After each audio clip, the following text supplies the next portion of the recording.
भाग में आज हम लोग पढ़ेंगे वैद्युत धारिता किसे कहते हैं, वैद्युत धारिता का मात्रक क्या है, इसका सूत्र क्या है और उसका बीमा क्या है, आज के इस वीडियो में बताया जाएगा। तो एक एक लाइन आप लोग अच्छे से समझिए। जहां भी आपको समझ में नहीं आ रहा होगा वहां तुरंत आप लोग कमेंट कीजिएगा। तो अब यहाँ वैद्युत धारिता किसे कहते हैं, तो इसका परिभाषा आपको बनाया सिखाया जाएगा कि इसकी परिभाषा कैसे आप लोग बनाएंगे। तो यहाँ पर पहले यहाँ जो है 2 लाइन आप लोग पहले नोट कर लीजिएगा कि यदि किसी चालक को क्यू कूलाम का आवेश देने पर, कितने कूलाम का, क्यू कूलाम का जब आवेश देते हैं तो उसके विभव में होने वाली वृद्धि जो है भी है। तो इतना लिखने के बाद से तब उसके बाद से नीचे लिखेंगे कि आवेश जो होता है विभव में होने वाली वृद्धि के क्या होता है, समानुपाती होता है।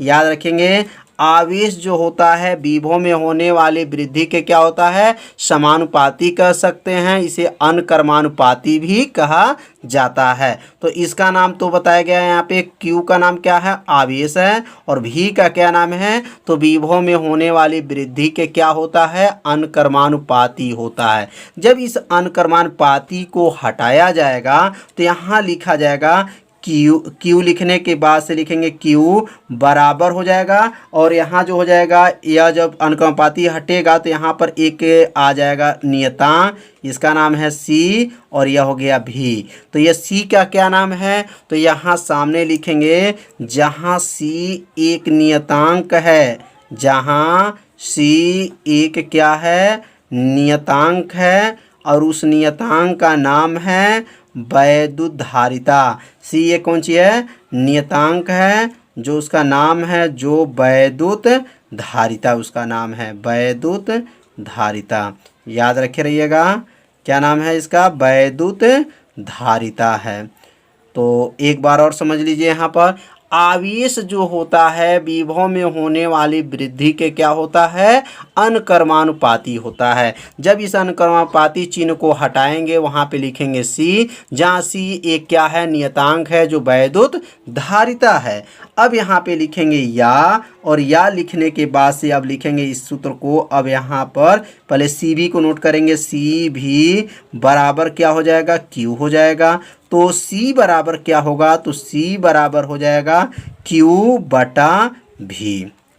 यह जो भी जो है वह कहाँ चला जाएगा, नीचे चला जाएगा। यह भी को नीचे भेज देंगे। तो अब यह सूत्र किसका बना, तो यह जो सूत्र बना वैद्युत धारिता का सूत्र बना। तो वैद्युत धारिता किसे कहते हैं, अब इसका परिभाषा इसी सूत्र से नोट कर सकते हैं। तो कैसे परिभाषा बनेगा, तो इसका जो नाम है Q का क्या नाम है, तो Q का नाम जो है आवेश है, और V का नाम क्या है, विभव में होने वाली वृद्धि है। तो यहाँ लिख सकते हैं परिभाषा कि किसी चालक को दिया गया आवेश तथा उसके विभव में होने वाली वृद्धि के अनुपात को वैद्युत धारिता कहते हैं। तो इसका जो परिभाषा इसी में छिपा हुआ है। एक बार Q का नाम लेंगे, एक बार V का नाम, और ये जो बटा देख रहे हैं, बटा को अनुपात कहा जाता है। तो अब यहाँ परिभाषा आप लोग लिख सकते हैं। अब यहाँ लिखिएगा अर्थात, और अर्थात लिखने के बाद से यहाँ पे कामा दीजिएगा। कामा के नीचे इसका परिभाषा को लिख सकते हैं कि यदि किसी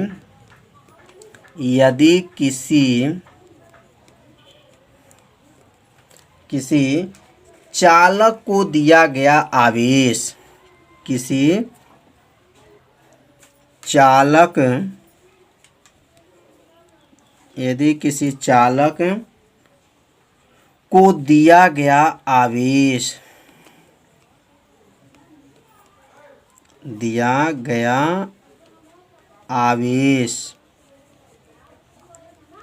आवेश तथा उसके विभव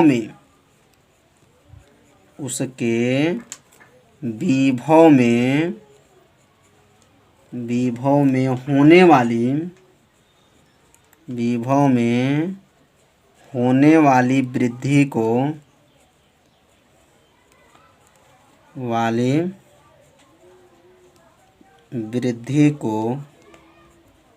वृद्धि के अनुपात को वैद्युतधारिता कहते हैं। क्या कहते हैं? वैद्युतधारिता कहते हैं।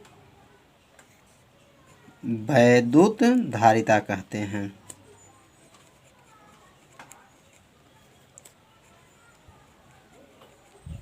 तो परिभाषा जो है किससे बनाया गया?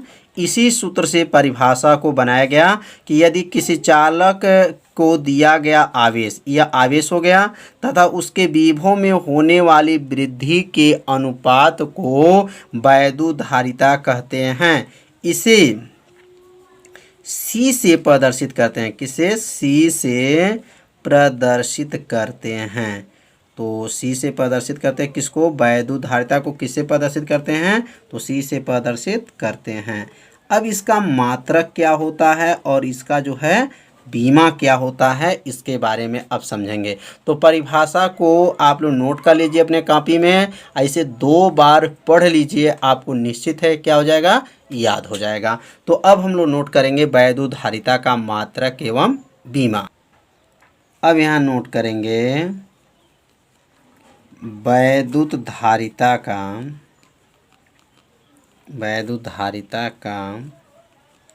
मात्रक एवं बीमा।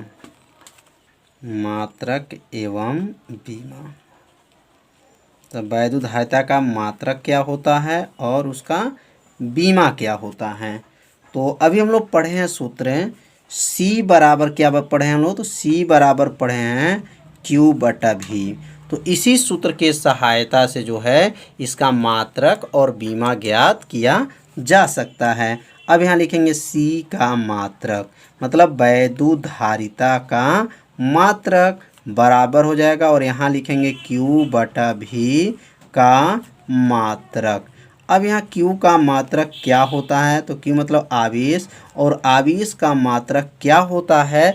तो याद रखिए आवेश का जो मात्रक होता है कूलाम होता है। क्या होता है? कूलाम होता है, प्रति हो जाएगा। और V का नाम विभव में वृद्धि है, तो विभव में वृद्धि मतलब विभव का मात्रक क्या होता है? तो आप लोग को पहला अभ्यास में बताया जा चुका है कि विभव का मात्रक वोल्ट होता है। तो क्या बन गया? कूलाम प्रति वोल्ट होता है। और दूसरा मात्रक याद रखिएगा जो कंपटीशन में बहुत ही IMP है, दूसरा मात्रक उसका होता है फैरड होता है। क्या होता है? फैरड। तो वैद्युतधारिता का मात्रक क्या होता है? फैरड। या कंपटीशन में पूछ सकता है कि फैरड किस भौतिक राशि का जो है मात्रक है? तो फैरड याद रखिएगा धारिता का मात्रक है। तो फैरड भी है, और पहला मात्रक क्या बना है? कूलाम प्रति वोल्ट है। अब यहाँ नोट करेंगे C का बीमा। तो C का बीमा बराबर क्या हो जाएगा? तो C का बीमा बराबर Q/V का बीमा। अब यहाँ बीमा जो नोट करेंगे तो यहाँ पर बीमा आपको याद है डायरेक्ट तो ठीक है, नहीं याद है तो उसका बीमा निकालना पड़ेगा। Q का बीमा तो याद होगा 80 होता है, लेकिन V का बीमा आपको याद नहीं होगा क्योंकि आपका V का बीमा जो है भूल गए होंगे, पहला अभ्यास में बताया गया है। अगर आप नहीं जानते हैं तो पहला अभ्यास में बताया गया है, वहाँ से भी वीडियो देख सकते हैं, और नहीं तो आप यहाँ से सीखिए कैसे बीमा को निकाला जाता है। तो V बराबर जो है सूत्र होता है W/Q होता है। याद रखिएगा V का सूत्र क्या है? W/Q, मतलब वैद्युत ऊर्जा बटा आवेश होता है। किसका सूत्र है? V का। अब V को हटा देंगे और उसके स्थान पर क्या लिखेंगे? W/Q लिख देंगे। तो अब यहाँ ऊपर क्या है? Q है, और V को हटा देंगे और V के जगह पे क्या लिखेंगे? W/Q लिख लेंगे, और यहाँ पे कोष्टक ये बंद करेंगे और यहाँ लिखेंगे का बीमा। समझ में आ रहा होगा आप लोग को? नहीं समझ में आएगा जरूर कमेंट कीजिएगा। Q में जो है ये Q जो नीचे है वो कहाँ चला जाएगा? सबसे ऊपर चला जाएगा। तो जब Q में Q का गुणा करेंगे तो क्या बनेगा? यह Q का स्क्वायर हो जाएगा, बटा हो जाएगा, और यह बनेगा आपका W। अब यहाँ लिखेंगे यहाँ पर का बीमा हो गया। तो अब बीमा जो है, अब यहाँ किसका किसका प्रयोग करेंगे, तो यह जो है आवेश का बीमा को प्रयोग करेंगे और कार्य का बीमा का प्रयोग करेंगे। तो आवेश का बीमा क्या होता है, तो आवेश का बीमा होता है AT होता है। क्या होता है, AT। अब यहाँ वर्ग है तो यहाँ वर्ग कर लेंगे, बटा हो गया। और W का बीमा जो है मतलब ऊर्जा, ऊर्जा का बीमा क्या होता है, तो ऊर्जा का बीमा आप लोग पढ़े होंगे फर्स्ट ईयर में भी, 11वीं क्लास में पढ़े होंगे। ml² T पे क्या होता है, -2 होता है। ये किसका बीमा है, तो यह कार्य का है। ऊपर जो बीमा लिखा गया है वो किसका बीमा है, तो आवेश का है। अब यहाँ जो वर्ग है, यह वर्ग जो अंदर चला जाएगा, A का स्क्वायर हो जाएगा और T का स्क्वायर हो जाएगा। तो क्या बनेगा यहाँ पर, A का स्क्वायर हो गया, T का स्क्वायर हो जाएगा, बटा हो गया। और नीचे क्या है, यम है, यल का स्क्वायर है, T पर -2 है। अब ये जो नीचे का जो मान है ऊपर जब जाएगा तो चिन्ह क्या हो जाता है, बदल जाता है। तो अब ये लास्ट लाइन को ध्यान देंगे। अब यम जो है एक घात है, ऊपर जाएगा तो क्या बनेगा, यम के ऊपर -1 हो जाएगा। यल आपका 2 घात है, ऊपर जाएगा तो क्या बनेगा, यल का -2 घात हो गया। यम का इनवर्स यल पे -2 घात T, ये -2 घात है। जब ऊपर चला जाएगा तो ये 2 घात ऊपर है और 2 घात ये प्लस हो जाएगा, 2 मिल करके T के ऊपर कितना हो गया, T के ऊपर जो है 4 घात हो जाएगा। और A के ऊपर कितना घात है, तो 2 घात है। तो बीमा क्या आ गया, यम के ऊपर -1, यल के ऊपर -2, T के ऊपर 4 घात है और A के ऊपर का घात है 2 घात है। तो इस बीमा को आप लोग नोट कर लीजिए, इसे अच्छे से क्या कीजिए, तैयार कर लीजिए। तो आज हम लोग क्या पढ़ें, तो वैद्युत धारिता क्या होता है और वैद्युत धारिता का जो है मात्रक क्या होता है और इसका क्या है, बीमा क्या होता है, आज के वीडियो में बताया गया। अब यहाँ पे जो है कुछ विशेष बातों का आप लोग ध्यान रखिएगा। फैरड को याद रखिएगा, यफ से प्रदर्शित करते हैं, किससे, यफ से प्रदर्शित करते हैं। तो अब यहाँ जो है कुछ नोट आप लोग जानकारी रखिएगा, यह जो है नोट कीजिएगा, क्योंकि यह जो नोट करेंगे यह न्यूमेरिकल में इसका प्रयोग किया जाएगा। और कंपटीशन आगे चल के जब कंपटीशन में बैठेंगे, जैसे रेलवे SSC बैंक की जब तैयारी करेंगे, तो यह सब छोटे छोटे क्वेश्चन जो है आप लोग के इसी क्लास से पूछा जाता है। तो आप लोग को दिक्कत ना हो, इसलिए आप लोग अच्छे से इसको क्या कीजिए, तैयार करते चलिए। जैसे अब यह एक, इसका नाम ध्यान देंगे, एक यह बना हुआ है तो इसको कैसे क्या पढ़ेंगे, तो इसको पढ़ेंगे 1 माइक्रोफैरड। ध्यान दीजिएगा, इसको 1 माइक्रोफैरड कहा जाता है और इसको कहेंगे 1 पिकोफैरड कहते हैं और एक जो है नैनोफैरड कहते हैं। तो 1 माइक्रोफैरड में कितने फैरड होते हैं, यह कंपटीशन में पूछा जाता है। तो इसलिए आप लोग कंपटीशन का भी आप लोग तैयारी साथ में भी करते रहिए, जो IMP चीज़ें हैं। तो 1 माइक्रोफैरड में कितने फैरड होते हैं, तो बराबर कर लीजिएगा यहाँ पर, और यहाँ पर भी बराबर और यहाँ पर भी बराबर। तो 1 माइक्रोफैरड में याद रखिएगा 10 के पावर -6 फैरड होता है। कितना होता है, 10 के पावर -6 फैरड। 1 माइक्रोफैरड में कितने फैरड होते हैं, तो 10 के पावर -6 फैरड होते हैं। और 1 पिकोफैरड में कितने होते हैं, तो 10 के पावर -12 फैरड होते हैं। ये आपका मतलब फैरड है। और 1 नैनोफैरड में कितने होते हैं, तो 10 के पावर जो है -9 फैरड होते हैं। और 1 एंगस्ट्रॉन फैरड याद रखिएगा, 1 एंगस्ट्रॉन फैरड में कितने होते हैं, तो 10 के पावर -10 जो है फैरड होते हैं। तो इसे जो है आप लोग कॉपी में अपने नोट कर लीजिए, क्योंकि यह जो है कंपटीशन के लिए बहुत ही IMP है। आगे चल के इसी पार्ट में जब हम लोग न्यूमेरिकल पढ़ेंगे तो इसका प्रयोग करना पड़ेगा। तो इसलिए इसे आप लोग याद कर लीजिए। माइक्रोन में कितने घात मानेंगे, तो याद रखिए -6, पिको में -12, नैनो में -9 और एंगस्ट्रॉन में -10 घात माना जाता है। तो आप लोग इसे अपने कॉपी में क्या कीजिए, नोट कर लीजिए। तो आज का वीडियो कैसा लगा आप लोग ज़रूर कमेंट कीजिए। यदि मेरे चैनल पर आप पहली बार आए हैं तो मेरे चैनल को सब्सक्राइब और बेल आइकन घंटी को ऑप्शन को ओके कर लीजिए, जिससे कोई भी वीडियो को अपलोड किया जाए तो उसका मैसेज तुरंत आपके पास पहुंच जाए। तो आज का पढ़ाई जो है इतना ही रहेगा।